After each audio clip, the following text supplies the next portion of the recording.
Hello friends, welcome to शिक्षा centre. तो chemistry Lucent objective का चैप्टर नंबर 7 को इसमें डिस्कस करेंगे, जो कि है आपका अम्ल, भस्म और लवण से जुड़े हुए प्रश्न। इसमें टोटल आपको 39 क्वेश्चंस होगा, तो ध्यान से देखिएगा। बाकी के सब्जेक्ट्स अगर आप नहीं देखें तो उसका लिंक भी डिस्क्रिप्शन में दिया हुआ है। चलिए, पहला क्वेश्चन क्या है। अम्ल वह पदार्थ है जो क्या करता है, इलेक्ट्रॉन ग्रहण करता है, प्रदान करता है, प्रोटॉन देता है या OH आयन देता है। अम्ल के बारे में यह प्रश्न पूछा है, तो यहाँ पे सही आंसर हो जाएगा ऑप्शन सी। अम्ल जो है प्रोटॉन देता है, प्रोटॉन दूसरे को देता है। दूसरा, भस्म वह पदार्थ है जो, ऑप्शन को ध्यान से देखिए, प्रोटॉन देता है या लेता है, इलेक्ट्रॉन देता है या फिर इलेक्ट्रॉन युग्म ग्रहण करता है। क्या होगा आंसर, यहाँ पे हो जाएगा प्रोटॉन ग्रहण करता है। ठीक है, तो अम्ल क्या है, प्रोटॉन देता है और भस्म प्रोटॉन को ग्रहण करती है। तीसरा देखिए, अम्ल व भस्मों की अभिक्रिया के फलस्वरूप बना हुआ पदार्थ क्या कहलाता है। यानी अम्ल और भस्म दोनों रिएक्शन करके क्या बनाता है। ऑप्शन आप देख रहे हैं, अम्ल, लवण, ईस्टर या अल्कोहल। क्या होगा आंसर, तो इसका सही आंसर फ्रेंड्स हो जाएगा आपका लवण। चौथा देखिए, उदासीनीकरण क्रिया में क्या बनता है, अम्ल, भस्म, लवण या लवण व जल। सही आंसर हो जाएगा लवण बनता है और जल भी साथ साथ बनता है। ठीक है, आगे बढ़ने से पहले आपसे रिक्वेस्ट रहेगा, अगर चैनल पर नए हैं तो प्लीज़ सब्सक्राइब ज़रूर कीजिए। वीडियो अच्छा लगे तो लाइक कीजिए, कुछ कमी रहे तो आप हमें कमेंट करके बताइए ताकि हम उसको सुधार कर सकें। चलिए अब देखेंगे पाँचवा प्रश्न। अम्ल व भस्म के परीक्षण के लिए किसका उपयोग किया जाता है, यानी उसका टेस्ट के लिए। लिटमस का, अमोनिया का, कोबाल्ट का या इनमें से कोई नहीं। सही आंसर इसका हो जाएगा लिटमस पत्र का। नेक्स्ट देखिए, छठा क्वेश्चन बहुत इंपॉर्टेंट है। नीले लिटमस पत्र को लाल कौन करेगा, यानी नीला लिटमस पत्र पर क्या चीज़ डालेंगे, अम्ल, भस्म, क्षार या लवण में किसको हम अगर डालेंगे तो पत्र नीला से लाल हो जाएगा। तो सही आंसर अम्ल हो जाएगा, यानी एसिड होगा। सातवां देखिए, लाल लिटमस को नीला कौन करेगा। नीला को लाल कर रहा है अम्ल, ठीक है। यहाँ पे पूछ रहा है लाल को नीला कौन करेगा, तो ये भस्म करेगा। आठवां देखिए, जल में घुलनशील भस्म यानी बेस को क्या कहा जाता है, अम्ल, लवण, क्षार या इनमें से कोई नहीं। क्या होगा आंसर, यहाँ पे हो जाएगा क्षार। ठीक है, चलिए आगे देखते हैं। नौवां प्रश्न क्या है, निम्नलिखित में से कौन सा कथन सही है। ध्यान से देखिएगा, सभी ऑप्शंस को बोल रहा है कौन सा कथन सही है। क्षार में साबुन जैसी चिकनाहट होती है, सही है। क्षार लाल लिटमस को नीला करता है, सही है, अभी हमने पढ़ा। सभी क्षार भस्म होते हैं किंतु सभी भस्म क्षार नहीं होते, ये भी सही है। तो आंसर हो जाएगा ऑप्शन डी, तीनों की तीनों ऑप्शन सही। 10वां देखिए, सभी अम्ल जल में घुल कर क्या प्रदान करते हैं, यानी अम्ल को H2O से रिएक्शन करवाएंगे तो क्या बनेगा, H+ आयन बनेगा। भस्म कैसा होता है, यानी जो बेस होता है उसका टेस्ट कैसा होता है, खारा, खट्टा, मीठा या स्वादहीन। तो आंसर हो जाएगा खारा। 12वां देखिए, भस्मों के जलीय घोल में कौन सा आयन होता है, तो हो जाएगा OH- भस्म के जलीय घोल में होता है। ठीक है, चलिए आगे बढ़ते हैं। 13वां क्वेश्चन, सभी लवण होते हैं बधुत्त, अनअपघट्य, वैधुत्त अपघट्य, स्थायी अपघट्य या उदासीन। तो हो जाएगा बी। 14वां देखिए, pH मान का निर्धारण किसने किया। बहुत ही इंपॉर्टेंट क्वेश्चन है। जो आप pH वैल्यू एसिड बेस का देखते हैं तो उसका निर्धारण किसने किया था, काफ़ी बार ये पूछता है, इंपॉर्टेंट प्रश्न है। तो हो जाएगा सोरेंस, ऑप्शन डी। ठीक है, सोरेंस। 15वां देखिए, शुद्ध जल में हाइड्रोजन का आयन सांद्रण का मान कितना होता है। तो हो जाएगा 10⁻⁻⁷। अम्लीय घोल का pH मान, वेरी वेरी इंपॉर्टेंट, जो भी अम्लीय घोल होगा उसका pH मान क्या होगा, तो उसका pH मान 7 से कम, यानी 1 से लेकर के 7 तक pH वैल्यू है, 6 तक तो हो जाएगा आपका अम्ल। क्षारीय घोल का मान, तो वो हो जाएगा आपका 7 से अधिक, तो ऑप्शन बी सही होगा। तो याद रखिए, अम्ल का 7 से कम, क्षार का 7 से अधिक और उदासीन का, तो उदासीन का pH आपका हो जाएगा 7 के बराबर। ठीक है, ऑप्शन सी 18वां का आंसर हो जाएगा। चलिए आगे देखते हैं। 19वां क्वेश्चन, सभी अम्ल धातुओं से प्रतिक्रिया कर कौन सा गैस निकालता है? तो जो भी अम्ल होगा उसका अगर धातु से मिलाएंगे तो कौन सा गैस निकलेगा? आंसर हो जाएगा हाइड्रोजन गैस। रक्त का पीएच मान, वेरी वेरी इंपॉर्टेंट क्वेश्चन। हमारा जो खून है, ब्लड है, उसका पीएच वैल्यू कितना होता है? सही आंसर इसका हो जाएगा 7.4। ठीक है, 7.4। दूध का पीएच मान ये हो जाएगा आपका 6.6। ठीक है। 22वां देखिए, हाइड्रोक्लोरिक अम्ल एसिटिक अम्ल से अधिक शक्तिशाली होता है, इसका क्या कारण है? ध्यान से देखिएगा ऑप्शन को। बोल रहा है हाइड्रोक्लोरिक अम्ल यानी HCl जो है एसिटिक एसिड से अधिक पावरफुल है। इसका रीजन, तो इसका रीजन है कि यह H+ आयन उत्पन्न करने हेतु संपूर्ण आयनित हो जाता है।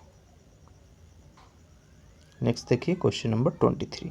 जो लवण अम्लीय हाइड्रोजन परमाणु या हाइड्रोक्सिल आयन से मुक्त रहते हैं क्या कहलाता है? सामान्य लवण, अम्ल लवण, भास्मिक लवण या मिश्रित लवण? तो ये हो जाएगा सामान्य लवण। 24वां है, निम्नलिखित में से कौन सामान्य लवण यानी नॉर्मल साल्ट्स नहीं है? Na2SO4, NaHSO4, Na3, PO4 या फिर CaSO4। बोल रहा है कि नॉर्मल साल्ट्स कौन नहीं है? क्या होगा आंसर? ठीक है, ऑप्शन बी होगा। जटिल लवण यानी कॉम्प्लेक्स साल्ट का फॉर्मूला पूछ रहा है। कॉम्प्लेक्स साल्ट का फॉर्मूला यहाँ पे पूछ रहा है। K4FeCN6 ये भी होगा, K2Ag4 ये भी होगा, AgNH2Cl ये भी होगा। तो ऑप्शन डी इसका सही आंसर होगा। 26वां देखिए, मोहर लवण क्या है? बहुत ही इंपॉर्टेंट क्वेश्चन। तो मोहर लवण जो है वो आपका कहा जाता है जटिल लवण को। ठीक है, चलिए आगे बढ़ते हैं। 27वां क्वेश्चन मिलाने के लिए बहुत ही इंपॉर्टेंट है। एक क्वेश्चन में आपको 4 क्वेश्चन यहाँ पे मिलेगा। क्या है देखिए ध्यान से, सॉरी, इसके पहले वाला क्वेश्चन जो है मोहर लवण, क्या है? मोहर लवण। ठीक है, तो इसका जो आंसर होगा वह द्विक लवण होगा, ना कि जटिल लवण। ठीक है, मिस्टेक हो गया। चलिए देखते हैं 27वां, किसका क्या नाम है? सामान्य लवण, अम्लीय लवण, क्षारीय लवण या द्विक लवण? कौन क्या है? आपको यहाँ पर मिलाना है। सामान्य लवण तो ये आपको हो जाएगा बेरियम क्लोराइड। ठीक है, अम्लीय लवण तो ये आपको हो जाएगा सोडियम बाइकार्बोनेट। क्षारीय लवण फिटकिरी हो जाएगा, और द्विक लवण फेरिक हाइड्रोक्साइड। सॉरी, इसका यस, यहाँ पे क्या बोले? हाँ देखिए, सामान्य लवण आपका हो जाएगा वो होगा बेरियम क्लोराइड। अम्लीय लवण हो जाएगा सोडियम बाइकार्बोनेट। द्विक लवण हो जाएगा फिटकिरी, और आपका जो क्षारीय लवण है वो हो जाएगा फेरिक हाइड्रोक्साइड। स्क्रीनशॉट आप ले सकते हैं, 1-2 बार देखिएगा तो चारों आपको याद हो जाएगा। ठीक है, चलिए आगे देखते हैं 28वां क्वेश्चन। जल में सामान्य लवण यानी कॉमन साल्ट के घोल में क्या होता है? सोडियम एवं क्लोरीन के प्राकृतिक अणु, सोडियम के निगेटिव आयन और क्लोरीन के धनात्मक आयन, सोडियम के धनात्मक तथा क्लोरीन के ऋणात्मक, या फिर सोडियम क्लोराइड? तो कॉमन साल्ट में याद रखिए हमेशा क्या होता है? सोडियम के धनात्मक और क्लोरीन के ऋणात्मक आयन होते हैं। 29वां देखिए, हाइड्रोजन सभी अम्लों का एक आवश्यक अव्यय है, सर्वप्रथम इससे बात को किसने कहा था? तो ये कहा गया था साइंटिस्ट डेवी के द्वारा। 30वां देखिए, लवण जो जल का अवशोषण करता है क्या कहलाता है? यानी जो लवण में जल को अवशोषण यानी शोषण करने की क्षमता होती है वैसे लवण को क्या कहेंगे? तो इस जगह हाइग्रोस्कोपिक लवण।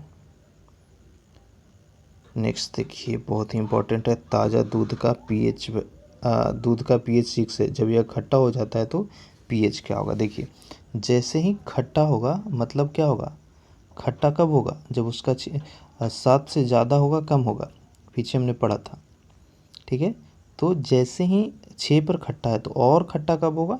जब उससे कम हो जाएगा। ठीक है, तो आंसर ऑप्शन ए होगा। पीएच मूल्यांक क्या दर्शाता है, बहुत ही इंपॉर्टेंट। जो पीएच वैल्यू हम पढ़ते हैं तो एक्चुअली में पीएच किस चीज़ को दर्शाता है पूछ रहा है।